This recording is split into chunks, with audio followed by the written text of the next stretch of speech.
श्री स्वामी समर्थ. नमस्कार मैत्रिणींनो. संक्रांतीला वाण देण्यासाठी इथे मी छोटासा पाऊस शिवत आहे. त्यासाठी 12.6 इंचाचा कापड मी कट करून घेतलेला आहे. याच मापाची गोणी कट करून त्याच्यावर कापड ठेवून चारी बाजूला टिपा मारून घेते. यानंतर दुसऱ्या बाजूलाही अस्तरचे कापड ठेवून चारही बाजूला टिपा मारून घ्यायचे आहे.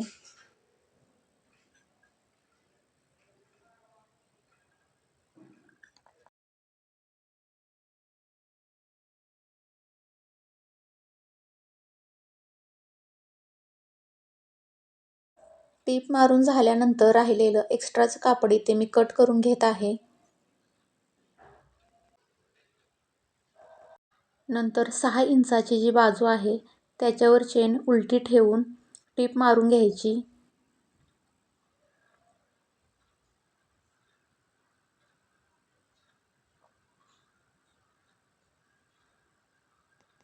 नंतर चेन सरळ करून त्याच्यावर दाबटीप मारून घेत आहे.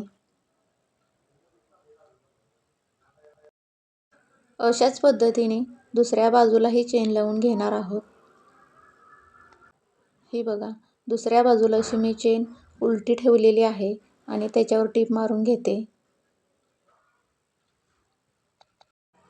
चेन जॉईंट केल्यानंतर त्याच्यावर 1 इंचाची पट्टी मी कपड्याची कट करून घेतलेली आहे.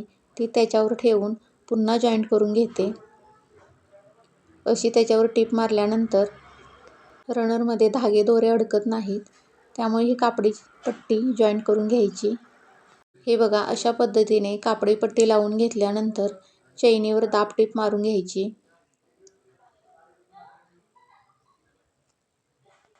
दाबटीप मारून झाल्यानंतर ही पट्टी या पद्धतीने अशी दुमडून त्याच्यावर पुन्हा टीप मारून घ्यायची.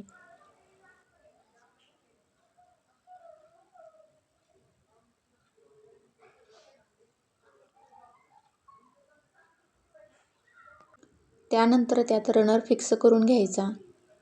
हे पहा, अशा पद्धतीने. आता पाऊच मी उलटा करून घेत आहे.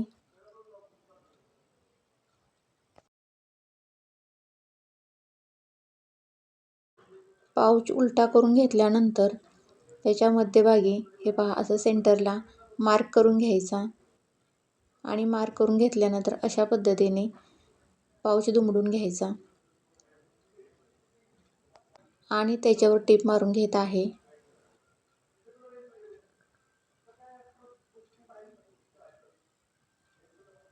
यानंतर 8.5 सेंटीमीटरची एक पट्टी मी कट करून घेतलेली आहे. कापडी पट्टीच्या आतमध्ये गोणीची पट्टी ठेवून या पद्धतीने अशी छोटीशी पट्टी तयार करून घ्यायची. हा कापडी बेल्ट आपला तयार झालेला आहे. हा अशा पद्धतीने मध्यभागी जॉईंट करून घ्यायचा. अशा चैनीच्या बरोबर मध्यभागी ठेवून टीप मारून घेऊया.